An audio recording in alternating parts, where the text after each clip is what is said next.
Yay!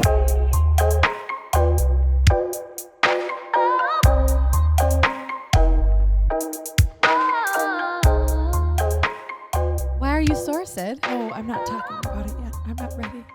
Tell us. I'm not ready. Yesterday, I ran 10 miles. Cannot imagine. Untrained. What's the farthest you ran before you did this Tough Mudder? Within like the last year or 2 years, you would say? Yeah. 2 miles. I'm not kidding. I'm dead serious. What? I ran cross country in Oh, high school. No, okay. for 1 year freshman year. 1 year freshman year. Okay, that was a while ago. And the longest we ran was about 5 miles. That was the longest I've ever ran. Yeah. And it just makes me laugh because I know you weren't like there to just have fun with it and walk No. and just enjoy it. You were there to fucking win No. this Tough Mudder. We get up there and I go, wait a minute. I go, are we not timed? And they're like, no, there's no timer. I go, Are you what? kidding? I go, why? They're all like, oh, it's just not like for that. I'm like, what the, why would you not time me? Somebody put a stopwatch on. Cause I was like, no. So I made someone tell me the time right away. Sid's like, does anyone have an Apple Watch I can wear? She's like, ready, set, go. I'm like, what She the? hits it. Okay, that's dumb. I'm like, that's stupid. 30 obstacles, Okay. 10 miles.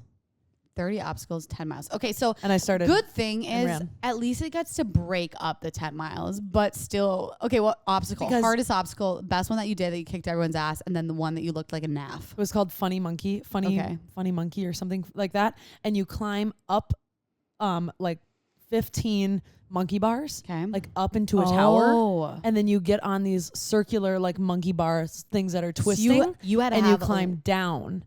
Oh God, I think I know what you're talking And then about. if you fall into this green pit of water that's like really like right Ew. below you. And it was really gross. Tay started gagging. She was so grossed out.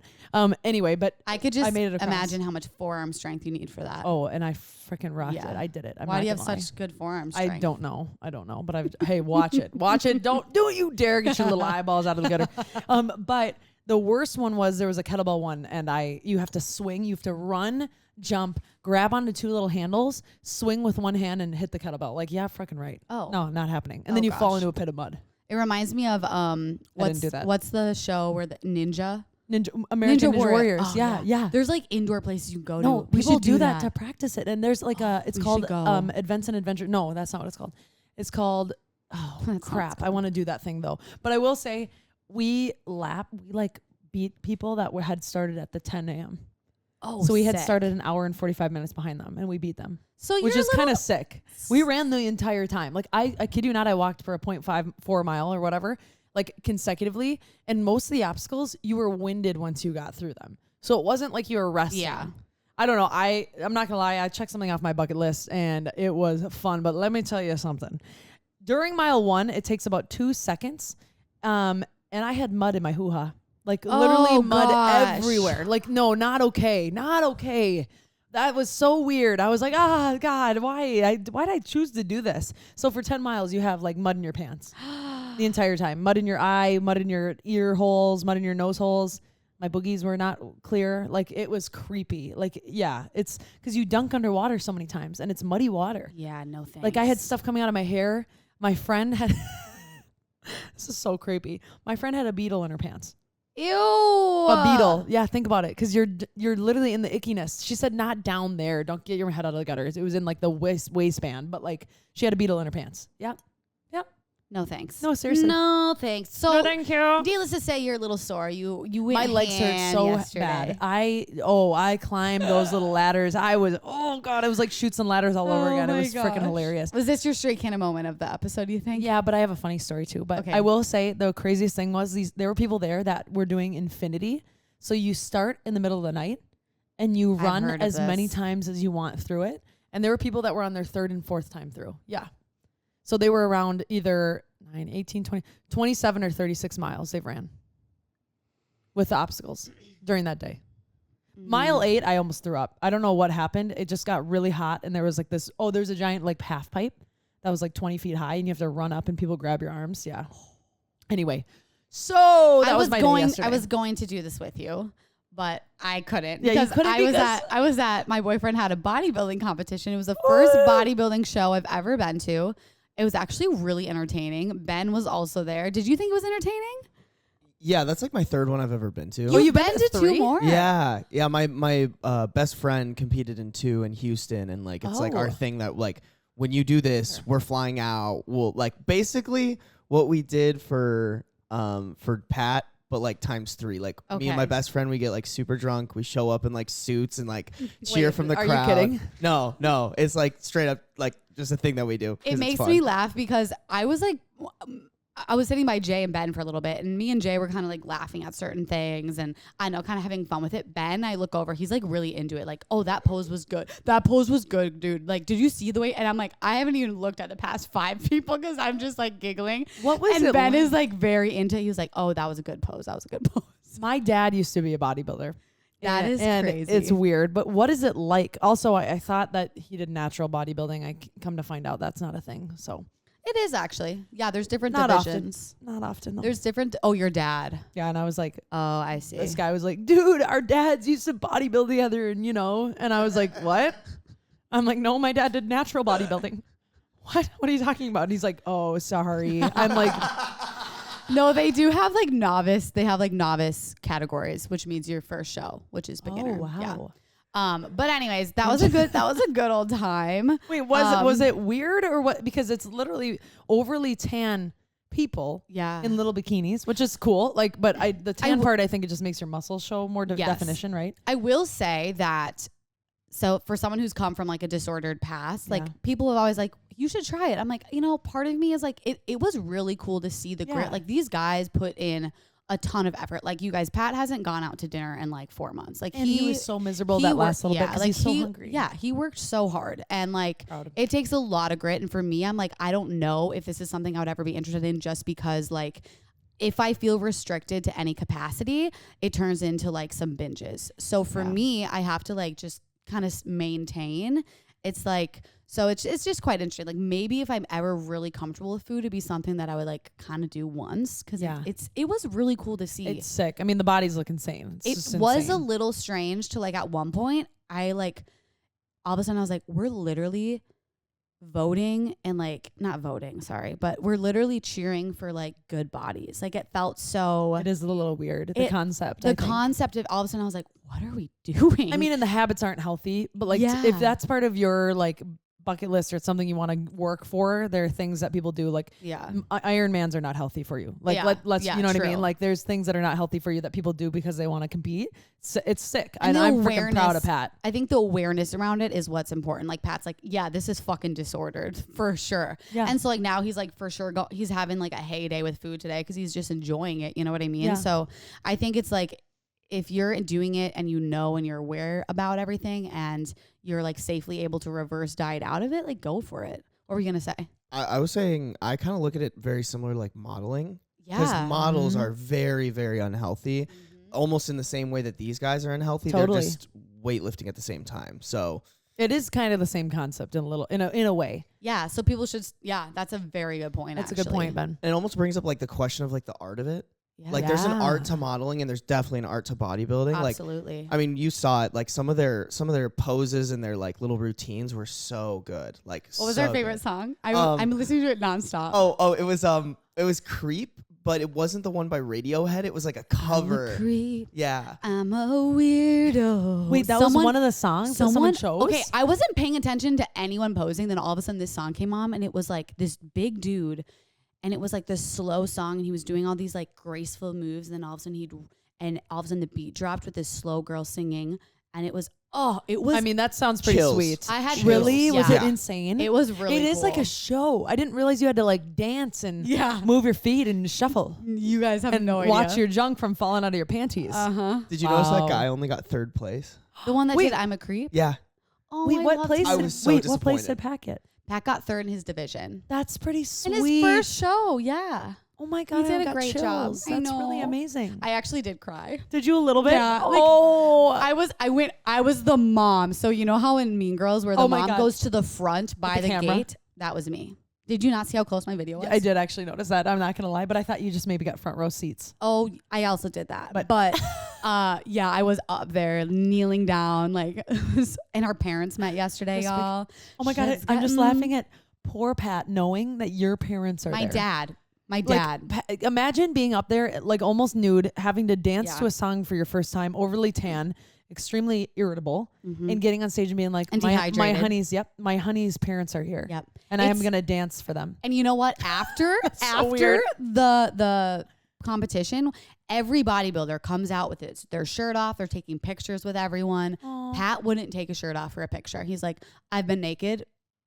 I've never been this naked in my life for this long. He wouldn't take one picture of this Pat's shirt a sweetie. He's just a sweetheart. He's like the nicest human. Like, I'm proud of him.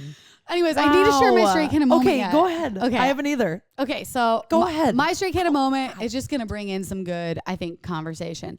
So we've got TikTok trolls. But I had my first experience with someone creating an account to send me personally hate messages.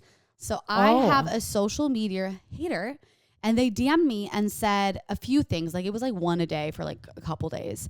But the last one I remember that I posted, it said, someone needs to put you in your fucking place. So I'm like, all right. We posted it on my gram. I saw you do that, but I'm like, what does that even mean? I don't know. But you know what? I was like, you know what?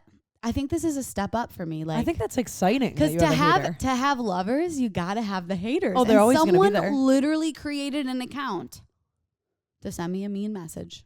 Did you figure out who it was? No, but I've tried. Because usually they follow a few people and they follow themselves to give themselves a follower. That's like a tactic I've seen, and I've caught people like in who they are, and I've messaged them with their real first name and been like, hey, blah blah blah. We had a Straight Candid one, and I was like, hey, blah blah blah. I used her real name, and I was like, just so you know, like, you don't need to be rude. If you have something to say, you can say it in a kind way. But I'm sorry if you're going through something, and I'm not sure why you're hating. But it's not, you don't treat people with hate, you treat people with kindness. And she was like so embarrassed. We should talk about this, how to find out who they are. There's another tactic that I tried. How? So you pretend you forgot your password. You try to log in with their username. Fry Guy, that's his name, something Fry Guy something. And I tried to log in, and then you say forgot password, and it says, do you want to send an email to? And it usually has like the first letter of their email and their last few of their email, and you can kind of like decipher through that. But that's the only other way. That's genius. But the email was similar to the username, so it didn't help me. So do you they have made a tactic? fake. Just send me the @ I have my ways. Oh, sheesh. You watch out, Mr. Fry Guy. Fry Guy. Okay, can I tell you something though? Yeah. We had a hater on one of our videos, and this was disappointing because I was like, oh my God. We had a hater. He was like, women should just shut their mouths or something like that. Or and then there was another one. I forget what the other one was, but I clicked on this person, okay? He is followed by one of my friends, and they're friends. They're like best family friends. So this guy found us through like the meme, like, you know, like situation where we've been like pushed to other accounts and weird accounts. And the only person that follows him is one of my mutual friends. And I like know, so they're friends. So he's just like a terrible, icky human. And if you went to his account, it was just like embarrassing. Like, it just was not a good vibe, but like, it was just like, it was so bad vibes. Ah! We will find you. Find you. You know what? We don't give a shit to even find you. But I just clicked on him because I was like, who is this mad, angry little man? It's actually kind of funny. Man? Ever since we collabed with Ben on one of our videos, we get these weird men in our Instagram comments that are just mean. So if you see those, don't engage. We're not going to give them so stupid.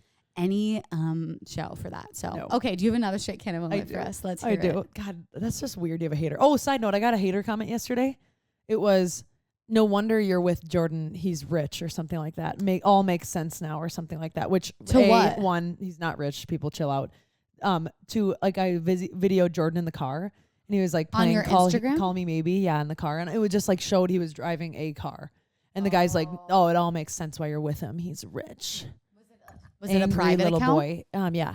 Oh God. So it's just like, I mean, people are weird. Like, people say comments like that all the time. Oh, and I remember someone sent like a really bad one of like, once you're done with your Salesforce money, give me a call, and like left his number, like to be like, I don't know.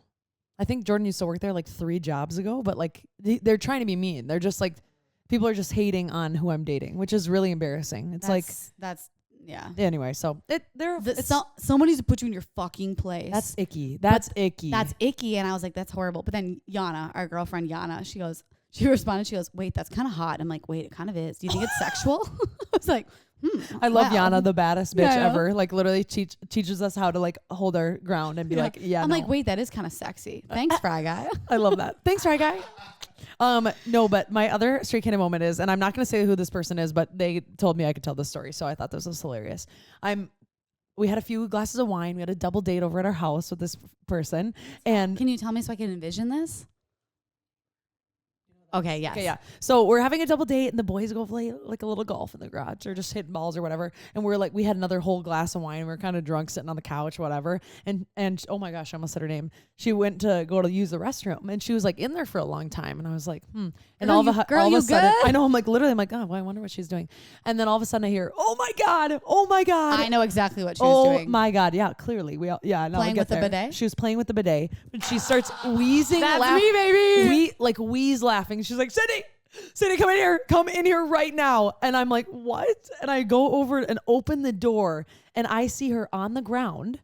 Her pants are off. I thought you were going to say facing forward on the bidet. Like, woo! Oh boy. On the ground, pants are down, obviously, because she was using the restroom. Her face is soaked. Her hair, her face, her shirt, soaking wet. I look at her, I go, what the hell is going on in here? She didn't think the bidet worked. So she was trying to like turn it instead of pull it up. And she's like, what the hell is going on? Right, so she tried like 6 times, and she turns around, she stood up, and she goes, this is clearly not working. Just toilet water in her face, in her mouth, in her eyes, hair soaked, shirt soaked, just soaked. Like soaking wet, like toilet water on her face. I was like, I've never seen anything like this. I was laughing so hard. And then the boys, of course, come in, and they're like, what are you doing? And she's just wet. Like, I mean, literally picture like little wet tendrils on the side of the face, and just like, I'm okay. We were thank God we were wine drunk, because we were cracking up. Otherwise, I think she would have vomited. She gets really grossed out. Anyway, I just thought that was hilarious, because I'm like, first of all, why do I have a bidet? It's not like a fancy one. It's one you can plug into your toilet. It costs like $20 on Amazon. Jordan, don't ask. I don't know. Oh, I was just going to say, I have a weird thing where I don't like using other people's bidets. Well, I think that's icky. I don't know why. I agree. Yeah. I think it's gross. I don't know. I don't like to be wet also, so no. I'm like, that's mine. for you guys. Like, that's not for me. Yeah. I'm just here to visit.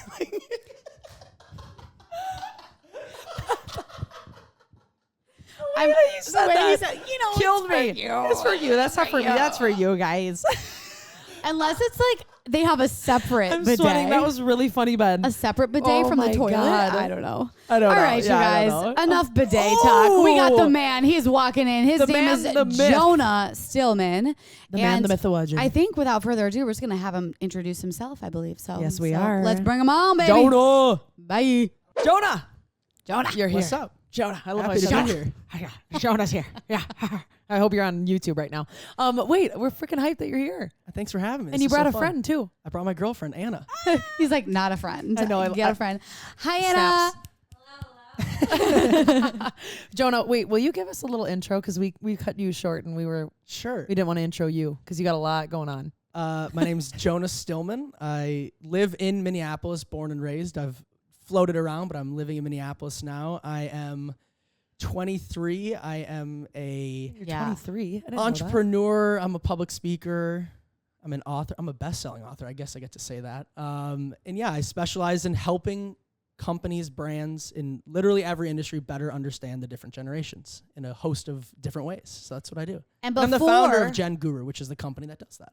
Oh, GenGuru. Okay. GenGuru. I didn't know that. I was just going to say, before you even are like, I don't know if this is something that I really want to listen to, talk about. I'm just saying we're all part of a generation, and we're all in the workplace, and we all could get a benefit from this conversation. Because right away it's like, but maybe that intro is like kind of boring, but it'll be fun. It's not. It will be fun. It's not boring at all. Sure be no, fun. don't think that. Wait, you 23 and already has a best-selling novel and has a company and does public speaking. Didn't you were you on TEDx? I have done a TED Talk. Isn't that crazy? TED is cool. Dude, you are on my bucket list. This is annoying. No, I'm just kidding. Like, shit. I want to do all this. That's amazing. Thank you. What was your TEDx?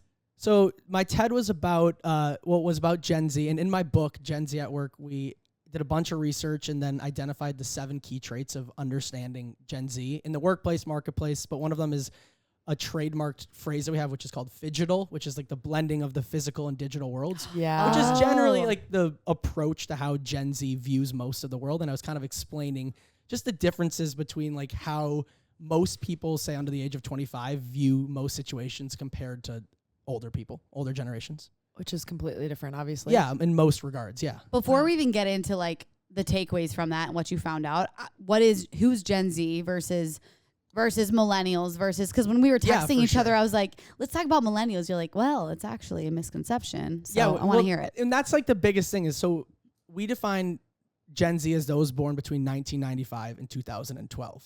What's interesting is you'll go on Google, some people say 97 to 2010, but like really quickly, the theory on why generations are different is each generation during their formative years, say between when you're 10 and 18, you experience unique events in the world that change the way you look at the world. So for example, Gen Z was shaped by, we're the first post 9/11 generation. We grew up in the midst of the 2009 recession, the rise of like autonomous technology. So naturally, like people get hung up on I was born here, so that's what generation I am, when in reality, it's more based on what you grew up with that shapes like the lens through which you look at the life world. Events. Yeah. Not your years that you were born. Oh, okay. Interesting. I didn't know that. So typically, or if we were to do research on Google versus what you say, maybe we would be different generations. Yeah. Because I was born in 95. So yeah, you're right on the cusp. Yeah. Yeah. Okay. What does that mean for a cusp person? How do I identify? There's actually a chapter in the book called Cusper the Friendly Ghost. Oh. Which That's is cool. you. So That's me. we want to know something sick about Cuspers. Cuspers, if you look at like, this is just a random stat, but if you look at most Fortune 500 businesses, an overwhelming majority of the CEOs are born on the cusp of two generations. And the reason is... You know it.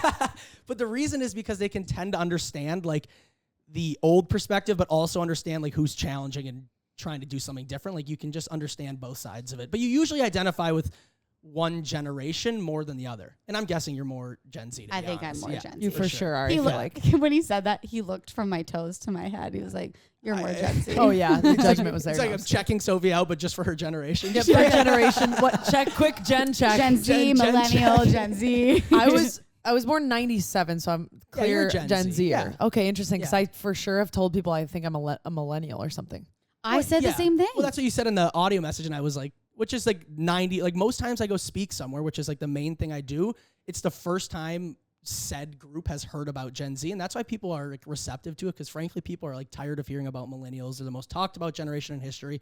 I have no shit to say about millennials. I think millennials are great, but a lot of people are excited to hear about Gen Z. They're new, they're different, and they got a very different perspective on life. Do you think that there's a common misconception that Gen Zers are like really like aloof and like don't care and they want everything to be theirs immediately, and like what's the other like few that they use too much technology, they don't work hard, they don't want to like create community because they just want to be at home? Like I keep hearing all these negative things. Yeah. And it's all coming from older generations. Right, so there's two parts to that. One, it's common, like the youngest generation always is going to be labeled quickly this and that, but there's also a lot of truth to some of those things. Like for example, Gen Z does seek like things right away. They're very demanding, especially in their jobs. But mostly because we can be. Like we have, frankly, just more privilege than older generations to pick and choose certain things.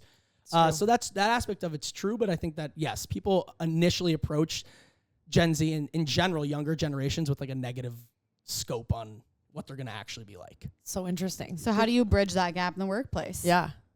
So there's two sides to it. One, I think like if you're a Gen Zer and you're in the workplace, like the number one thing that I always get asked about is something along those lines. And I always tell young employees that because of the ability to pick and choose where you want to go, more flexibility around the job, you can be like, oh, I'm not going to work here if I can't work remote. Those type of conversations.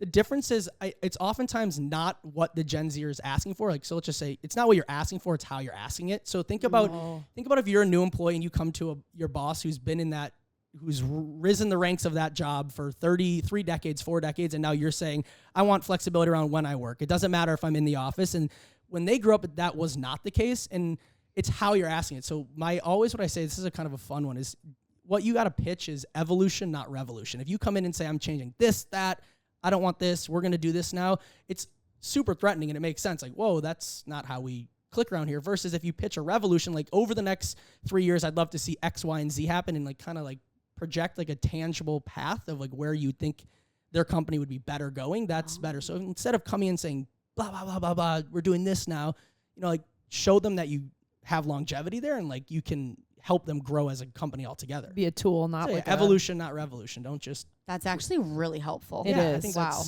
because even I feel like I've caught myself like in roles being like, no, I'm not coming here unless this, and this. And I feel like at first, like this is like my 2 jobs ago, it came off probably like, oh wow, you really like want what you want. But on the flip of that, like in today's world, we kind of have that ability way more so than older generations to do that. We can say like, well, I can get what I want elsewhere. And that's why, you know, like the Great Resignation, all these different things is because a lot of places are doing it really well and we hear about it. So then we're naturally going to gravitate to that company or, you know, industry. You know what this reminds me of, Sid, is when Sid and I had an opportunity to almost have a radio station show, and they wanted to pay this much and at this hour, and me and Sid had demands. We're like, and now I'm thinking about it, there's probably a different way we could have gone about it, especially me. I got a little heated on the call. You just missed your mouth with that coffee, by the way.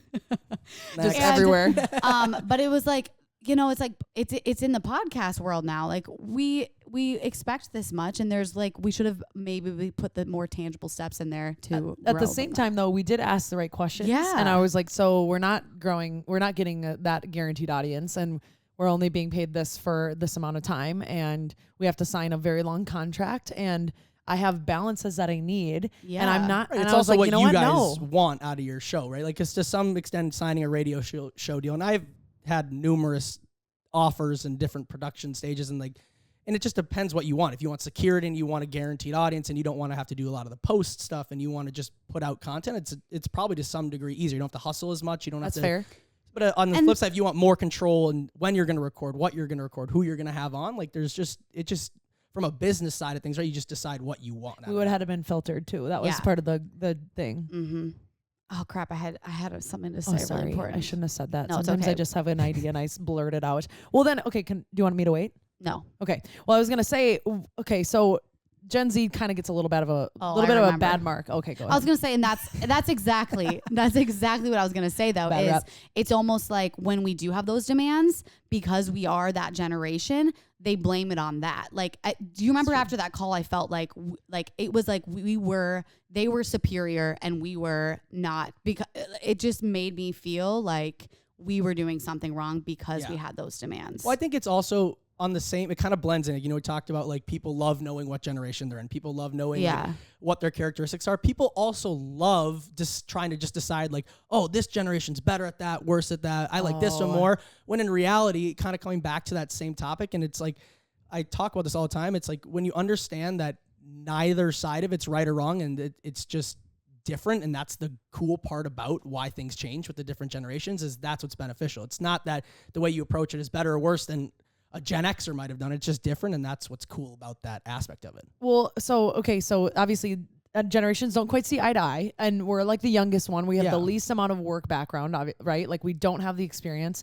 We do have the knowledge because of all the technology and all the different things that we can intake and all the opinions that we can intake because of social, right? Like an evolution of technology. How do we like get the respect of the older generations in the workplace, or vice versa? Question. How do you gain the respect, give the respect to those Gen Zers, depending on where you're sitting in the workplace, because it's not easy. I think that it's a few things. One, you're absolutely right. So like naturally, what's so interesting is a Gen Zer entering the workplace today, because of the time we grew up in, knows how innately to be more efficient and theoretically be a better employee than previous generations, but it doesn't mean that, you know, we're ready to take on bigger positions. So it's like a Gen Zer entering the workforce today knows more about how to streamline things, knows more about innovation in terms of speed and what's changing and how to just simplify their jobs. But there's also a benefit to being at a company for years. And I always, what I'm seeing a lot now is like, it's the era of two-way mentorship. It's like a Gen Zer entering the job is really going to connect with like a baby boomer, because they have a lot to share about corporate culture and like all the things that is at that company. But at the same time, a Gen Zer is like, by the way, I can like give you a Chrome plugin that's going to save you like so much time to do your standard job. And like, that's like, that aspect of it's really cool, just because you can help both sides of it. And that relationship is important, as if you want to stay somewhere and grow, like that part of it's cool. This is interesting because I've actually wanted to talk about this on a few different podcasts, but I wasn't sure where it would fit in. Yeah. Mentorship. Yeah. Can you talk about mentorship and the importance of it? Because I kid you not, I swear by it. Like, it is the only reason I am where I am today. Me too. And I keep in touch with my mentors, even they were at old companies, and I have different types of mentors, and some are older, some are younger. Like, can you talk about that? Yeah, I think like on a macro level, and I'll talk about like personally, I think that like mentorship is huge, and that's probably the one thing in the early stage of like young people's career right now that we're not getting, and that's because of COVID, is the idea of like there's so many benefits to remote working policies and, you know, hybrid, all this and that, but the one thing Gen Z's not getting is something that we call like social capital, meaning like you might be really good at your job, but you're not meeting the right people. And like that's how, like you're saying, Sid, like how careers happen, right? It's not really about doing your job. It's not even about being in that meeting. It's what happens after the meeting, right? You step out of a meeting, you're walking out of the office and somebody's like, oh, I'm headed to so-and-so in Excelsior. Like, oh, I live in Excelsior. Then you two make a connection. And then 3 weeks later, that person thinks of you for a specific project. And all of a sudden you're ahead of your coworkers to be promoted first, right? So that connection, AKA social capital, isn't happening on a remote workforce because you join a Zoom meeting. You're lucky if your fucking boss even turns on their camera. And if they do afterwards, what happens? Bad. Everybody's like, off. And then all of a sudden you're like, well, now just back to my day job. And I've seen it, like, you know, so that aspect of social capital, and, you know, that's where you need to get those mentorships. And then I guess on a personal level, I'm the same boat. Like I have been blessed with like the most empowering mentors, like my dad specifically. My dad's my business partner.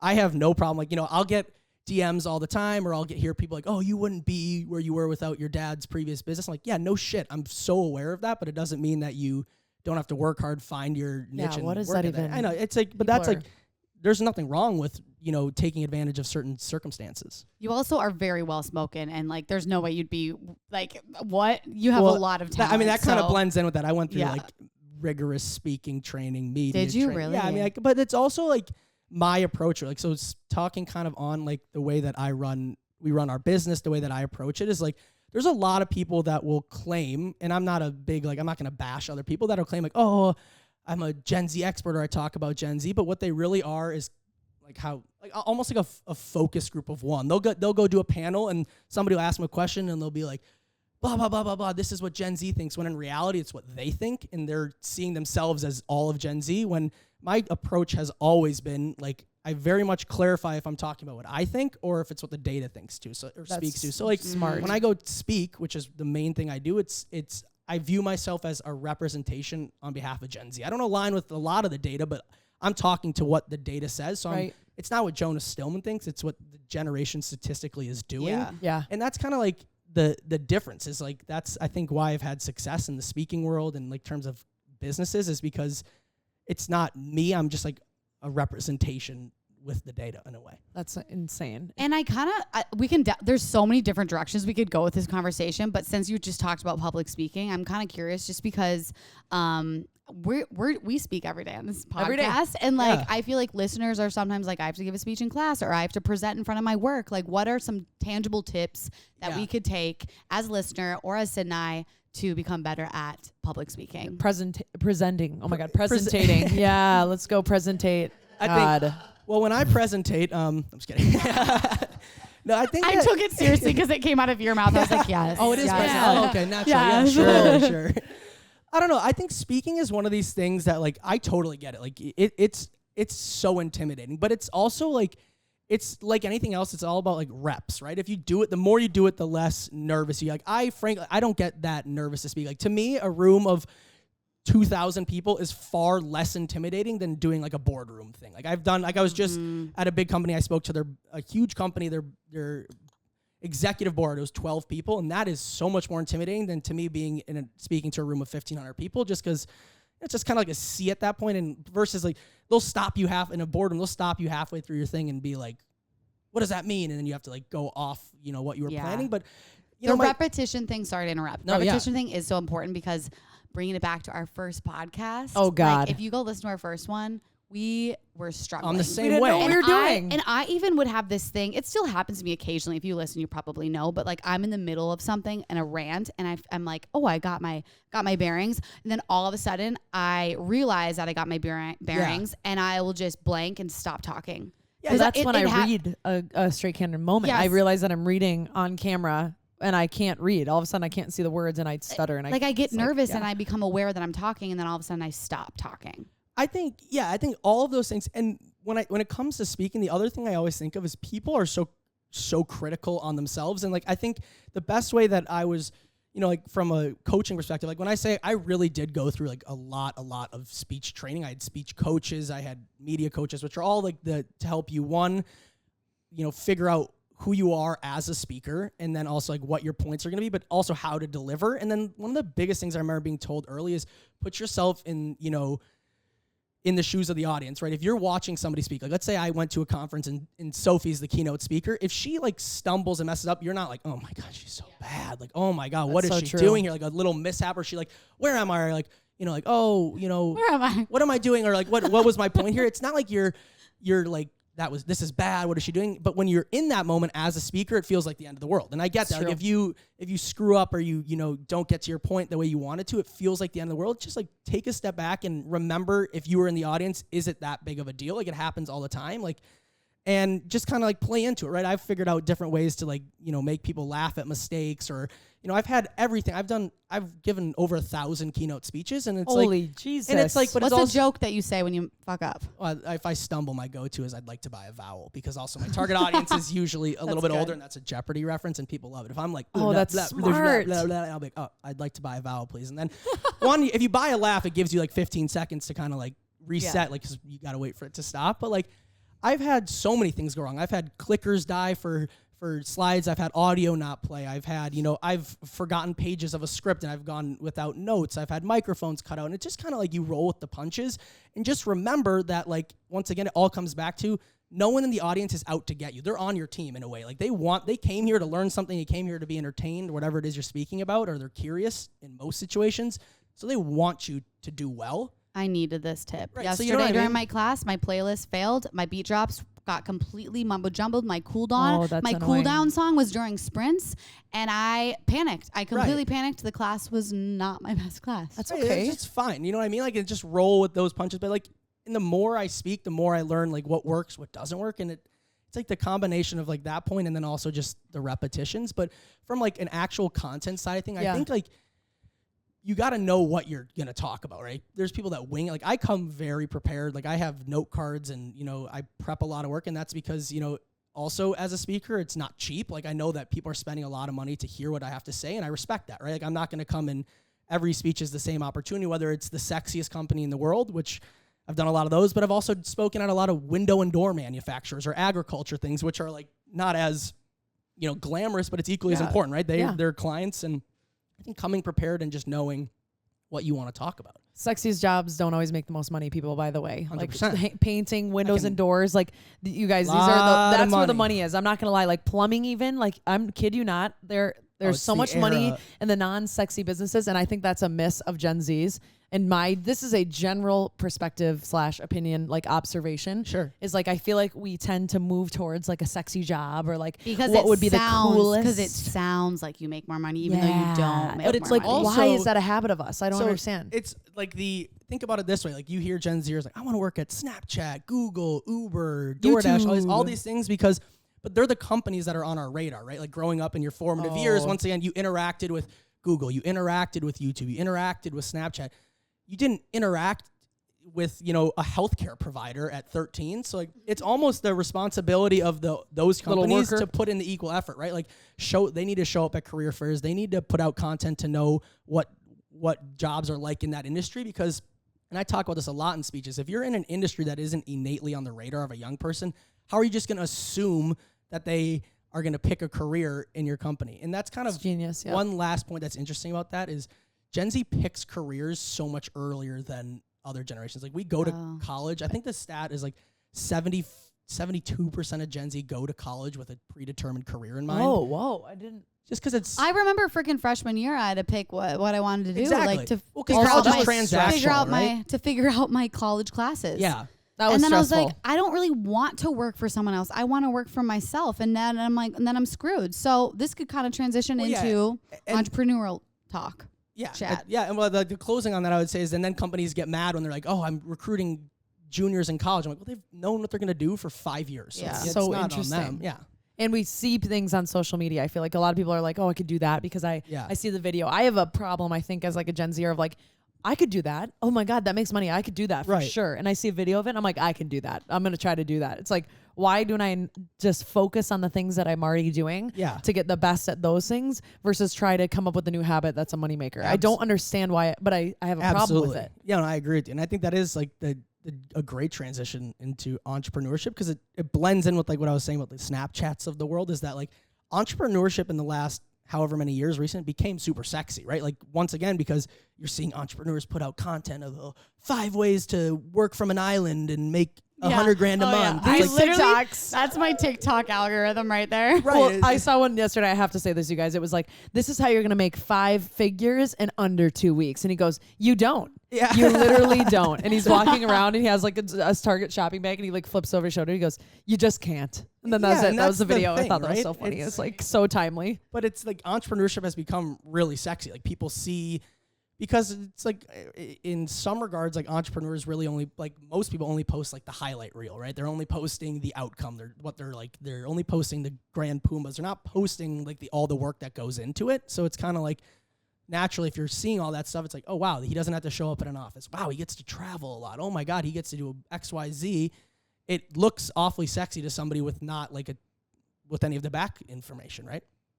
The thing is like you can't do the things that everybody else is doing because the jobs are already there, and that's like the most sought after jobs. I truly think like sometimes you got to find a weasel around of like maybe it's not the sexiest company you've ever heard of, but the role exactly matches something that interests you. And because 900 people aren't fighting for that one job at Spotify, like you actually are treated like with the utmost respect, and you're not just like this gritty little like a rat working, you know what I mean, for $5. Gritty little rat. Gritty little You rat. little naked little rat. Mole rat. Mole rat, naked wet rat working. It's the what's the saying? The shit that comes out of your mouth sometimes, I love it. I'm sorry, I know, and then you're like, you And then make me realize. And then I'm like, yes, keep going. Do you think entrepreneurship is being successful with it is luck or knowledge or who you know, what you know?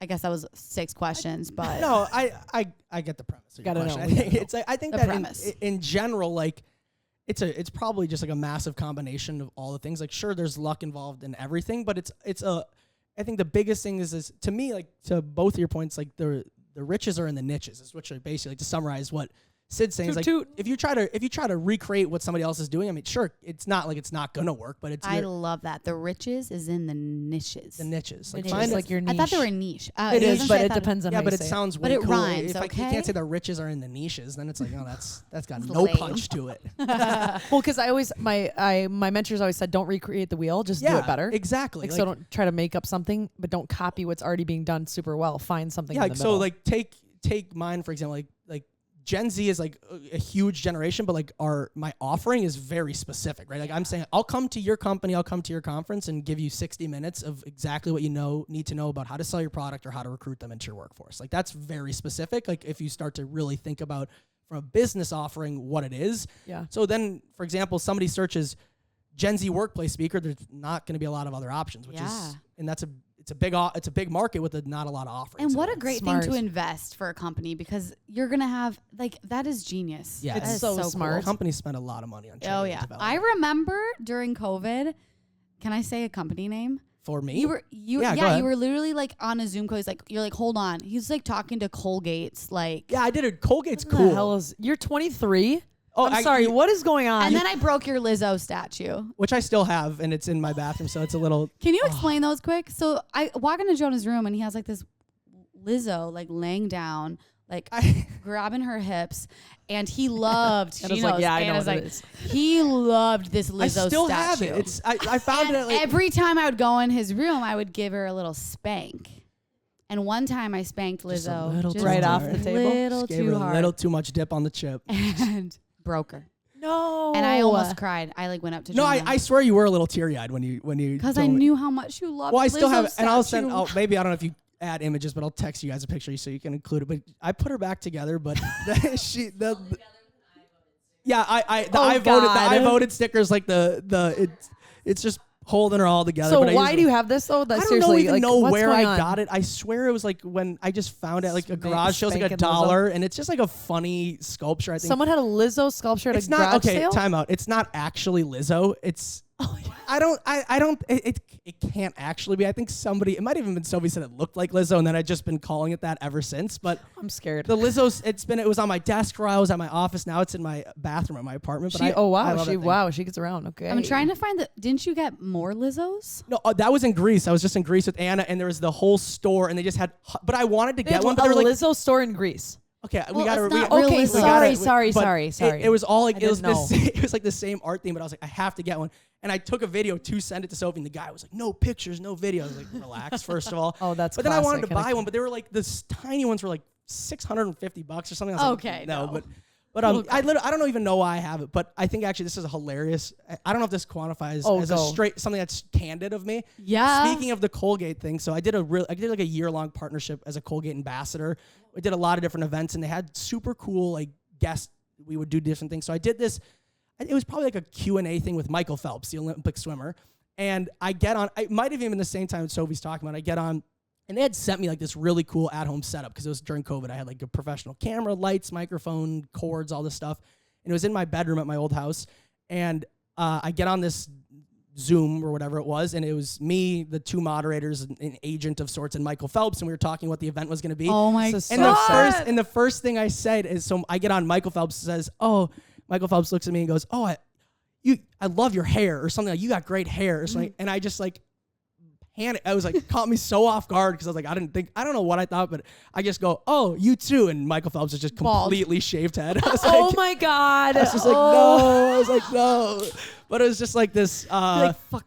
But it was like one of those things. It's just like, that's just like, I would get it was so fun. like And then red. and then it's one of those things where I was like, oh, you too. And you just kind of like, how's everybody doing? How's Just everyone kinda going? roll out of it. But that was like, but yeah, so like, I think that like, That's a good straight That's candid very moment. straight candid. I I will like say that. Michael Phelps was literally my first love. Like literally when he was in the Olympics, you know his prime, right? yeah, of course. I was that loved Beijing? him. Yep. I loved him so much. He would warm up. He was in his little outfit. Yeah, little And I back remember slaps. we were watching the Olympics and I went into my bedroom and I wrote him a love letter and I wanted to mail it to him, but I didn't know how to mail at the time. So I ended up keeping it, but I literally wrote So Michael Gen Phelps Z like of a you. total love letter. If you and I was find like, it, I will you should look read it. because it was like, I think you're amazing and I really hope that we can be together one day. And it was like, seriously, I was in love with him. I like cried. I don't know why I cried. I can't remember. Speaking of love, Anna's sitting over there. She's got like some little pink dot on her nose. and it's I just had to because tell of her. her coffee. They put like a little pink writing on it, and I was like, She's not even on camera, and I'm just like, Speaking of love, yeah. Jonah, how did Yeah. you two meet? Like we're wondering, the singles out there, how do you meet such a beautiful, cute little sweet Well, Anna's woman? the best. peanut. So our not that it's not exciting, but it's not that exciting. Like in a way, like so Anna and I went to high school together. Okay. Oh, we I didn't know we that. knew of High each school other. sweethearts. We knew each other in high school. We were like friendly. We were very different, but like we just reconnected. I don't know. Anna slid into my DMs. Am I allowed to say? Get it? Oh, Anna, you queen. How'd you slide in? Yeah, What'd you say? Literally just. I literally said, "Hey, smiley face" on Snapchat. That's all they got to do. and I'm telling you. I'll remember like when she did it. Because I was like, oh, there's no way he's gonna see a DM from me. Like, I love this. But I was golfing. I'll never forget. And I saw it, and I was like, obviously didn't open it right away. You got Yeah, you gotta gotta play the chill. game a Play it little cool. Play it super cool. chill. But then like it just like, and I think that like on the topic of like relationships, I was not that I was anti-relationship at all. I just wasn't looking like I especially like. That's when it comes. Especially Telling just ya. because of like the life stage I was at then, which I'm still now. It's a little different. I travel a ton, and I think it just takes somebody that understands like that. Like it's not because like one matters more than the other, but I'm in 100% on both sides, and I'm very much like that. If I decide I'm gonna do something, I'm gonna rock with that. I'm gonna do that, and like whether it works or it doesn't, like professionally, personally, socially, all those things, like it just kind of like happened but also happened at a great time because of COVID. I was barely traveling. Like it was just everything. And I went from having, frankly, sacrifice-wise, I chose not to go to college. Like I had no social life all through while all my friends are college. I decided to, I shouldn't say no social life, but like a very much different than if I would have gone to college, and decided to kind of just take this chance as doing what I'm doing now. And then like COVID came, and I just like all of a sudden I was like, wow, I get to golf sometimes during the week. I get to hang out with people. I had roommates again. I always say met Anna. I connected with Anna. Then we, and then I had a girlfriend. It was a really cool. I hate saying like referring to COVID as cool because but if you didn't lose a loved one in COVID, it didn't directly impact you. Like a lot of good things in a way also happened for me in COVID. Like business was like radically reduced, which was definitely hard and scary, but like I got to like kind of like figure out in a way, like, which sounds so funny because I was 20 years old, but like what it was that I really wanted to do. Like, what matters? Like, do I really like doing this? Like, what's most important to me? And like, then I realized I realized like, oh, Anna's really cool. I want this to work. I was like, I realized like, I always in my back of my head was like, I can't have a girlfriend. I can't make that work because I'm traveling, this and that. But then I realized if you really want it to work, you can make it work. And it was just like, that was like really cool to watch happen. Eye-opening, right? So what is it that you want to do though? Because I want to hear this, because now you're like, you had some time to reflect. You know, so like I get asked this all the time. Like, I don't know what my 5 years looks like, what my 10 years looks like. I think that like this Gen Z stuff is really cool. I really enjoy the speaking aspect. I like the business side of it. If I were to guess, I see myself, you know, doing the Gen Z stuff for some time, because it's still, I've been doing it for 5 years, but it's just now becoming like mainstream. So theoretically I could ride the Gen Z wave for probably another 10 years. Do I think I'll be full-time speaker? No, it's just not. I'll grow out of that. I think I see myself shifting into not entertainment, but like more production side of things, whether it be like starting, which there's a lot of things I've been working on, saying yes to, saying no to, in terms of like bigger production side of like entrepreneur work, Gen Z work. But I see myself kind of going down that path, but always having like a passion for like the business side of things. Like I'm more interested in like producing content on the back end side of stuff about like different shows and different young entrepreneur concepts than I am being on camera. I like the idea of being on camera because I think naturally, like, I think I'm good at like disseminating information in a way. But like, I don't see myself like going, I don't want to be an actor, but like, I'd say like my dream job is to host a talk show host, and not now, in many, many years. Like I always said, like, I mean, you have a ton. Yeah. Jimmy Fallon. Next Jimmy. We got Jimmy over here. You have a ton in your toolkit that you've learned from just doing this. So I think you have a lot of options in the future for sure. I have a few. Can I ask you a few like scattered questions that are still in my brain? Because I love the more random the better. They're like three. So the first one is, which we talked about mentoring, and we talked about how we are kind of at a fault in the Gen Z audience right now. Yeah. What would you say as like a tip to somebody in the Gen Z audience right now who's not getting mentors because of COVID and how the workplace is right now? Like how will they go about doing that? Because it's necessary. Yeah, absolutely. I think that like it's, as much as it should be like your manager's responsibility, right? You're a new hire. They should be like looking out for you. Naturally, if they're not, you know, you don't get what you don't ask for. If you're like, I really want you to be my mentor, ask. Like shoot your shot. Like, it sounds so funny and professionally, but like ask who it is that you want. Say like, hey, I would love to learn more about you, but say the word mentor, because frankly, people love being told that they could be a mentor. Like it scratches your back, right? If you've been somewhere like, hey, Sophie, I know you've been at XYZ for a long time. I would love if you could mentor me on this. And if you say mentor, naturally people are like, oh, that's so kind of them to look at me that way. But I always also say, come with something that you really want, like an example. Don't just say, will you be my mentor? Like, they're gonna be like, on what? If you're like, I would love, Sophie, if you could be my mentor on these 3 things, like, and then also like have a specific ask, like, are you free on Thursday for coffee, or can we do a Zoom for an hour? Like, put in the effort to show that it means a lot to you, that their knowledge is important. And then like, I'm always surprised if somebody says no, right? I mean, like, if they will, people want a mentor. People like talking about themselves too. Exactly. Like they love it. Yeah. So that's your like also segue into like, how do you network? Because you're a networking fiend, obviously. That's like, yeah, I think like networking is like, there's like levels to networking, like, right? Like if you were to look at like my LinkedIn, I have, you know, thousands of connections that I don't really know most of them, which like to me, I don't quantify as a network. Like, sure, somebody could say, do you know somebody at X company? I could look it up and be like, oh, actually, I guess I do. But like, I think networking is like, you know, taking advantage of being in, you know, certain scenarios, certain rooms, and, you know, leveraging that and also providing value to them, right? Like talk about, you know, how a relationship could be beneficial both ways, and just like figuring out who those people are. And then once again, kind of coming to them with a tangible ask. Like if you're looking for a lunch, why, when, all these things, like don't just like loosely throw out ideas. Come like to something that's important to you, put in the effort to show that. But I also think it's really comes down to this idea of like taking advantage. Like I think Sophie asked, like, is entrepreneurship about luck, timing, all these things? Like a lot of it's the both. Like I have great examples of like when I just really had a very slim opportunity and kind of ran with it. And then like seriously, I wouldn't have been doing what I'm doing now. Like I have plenty of those. Yeah. Dang. I mean, it's all the tangible asks are like what I wanted to understand. This is my final question, because I'm totally peppering you right now. It's because, okay, this kind of is going to be a workaround, but like entrepreneur, you did not go to college. You're 23 years old. At some point, you probably didn't have faith in what you were doing. Yeah. And the other, like the piece of that I want to really like talk to, because I felt this pressure as our generation, as our age group. You live in Minnesota and you're from Minnesota. Yeah. And you live here and you can still do all the things that you want to do, and you can still excel and not have gone to college and done all these amazing things.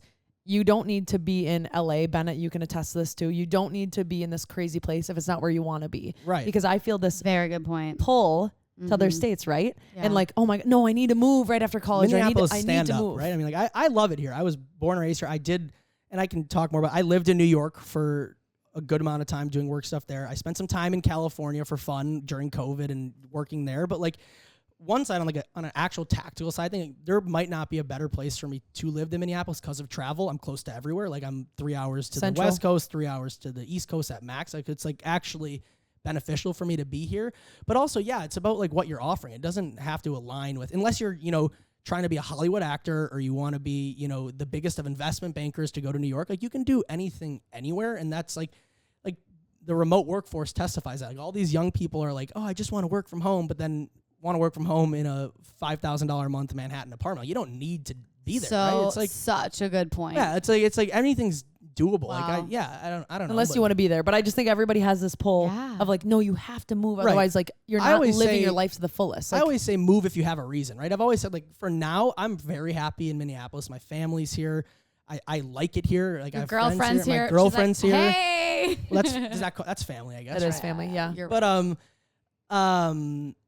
yeah, like I've always said if I have a reason to move, I'll move, right? But like for now, like I'm just kind of happy where I'm at. But I totally agree with you that you don't need to. Success doesn't correlate with a specific place. I love that. Wow. Mic drop. Mic drop. Literally. Drop. Absolutely. Like, yeah, if you want to move somewhere for weather, like for me, I'm like, the winter's coming up. Yeah, winter sucks. I know. I'm like either Scottsdale or LA coming for you. Don't get me wrong. Like a San Diego winter sounds a whole lot like a dreamy little dream place. Come on. Okay, Jonah, would you want to sit in on our listener Straight Candid moment of the week? Yeah. All right, we're going to do it. So we have listeners write in kind of an embarrassing story. So we're going to share it and we'll have our reactions. I'm not going to lie. I've never heard one of these. So. Okay. Oh, really? Okay, here we go. So in high school, someone wrote in. She says, in high school, it was a dude. I'm sorry. It was a male. Oh, cool. Okay, restarting for the third time. In high school, I met this girl at a football game that went to a different school. I befriended her the next day on Facebook and sent her a message. Facebook, okay. Super cute and the conversation was great. Simultaneously, I decided to load up Pornhub since my parents weren't home. And when you're in high school and have no one home, you'll take any chance you can get. For some really strange reason, I was in a phase where I didn't want to look at guys' penises while watching porn, so I typed in lesbian big tits. Oh my God. Editor's note, no shame. We like what we like. All of a sudden, I got a message from her saying, haha, what? No. I accidentally messaged her lesbian big tits instead of typing that into the search bar on Pornhub. I said my friends, I replied back saying, haha, sorry, my friends took my laptop. It was like 11 a.m. on a Saturday. She didn't message me back. That's a standard one. Nor did we ever chat with her again. And I unfriended her 2 weeks later. My friend took my phone is the go-to. The worst, but it was the go-to. Sorry, that was my cousin. Sorry. Yeah, my bad. My bad. No, my friends literally grabbed my phone. No, like, my phone's hooked up to iCloud. It was my brother from his phone. It's the cloud. It's the cloud. The cloud did it. Oh, the cloud. Whoever believed that shit? No, that's good. How many times though? This has happened where you're like texting something to someone and it goes to the wrong person because you're talking about that person or something. Oh, you screenshot the conversation. Yeah, and you send it to them. That's the worst. I've done that a few times. Or you've been talking about someone and you type it to them and you're like. One time I was like calling my mom a bitch and like complaining in high school, I remember, and like to my girlfriend, and I was like send this really long message being pissed off, and I sent it to my mom. You didn't. She calls me downstairs. She's like, Sophie. I'm like, sorry, I said that. Oh, that's so awkward. That is so cringe. Cringe. Lesbian big tits. That's how we end the episode. Jonah, sorry for the big tits, but what you were as an entrepreneur, as what you're doing, what is like one tip you'd leave for listeners, audience, candid people to head towards their entrepreneurship or whatever it is that they want to do to get there, to kick it off?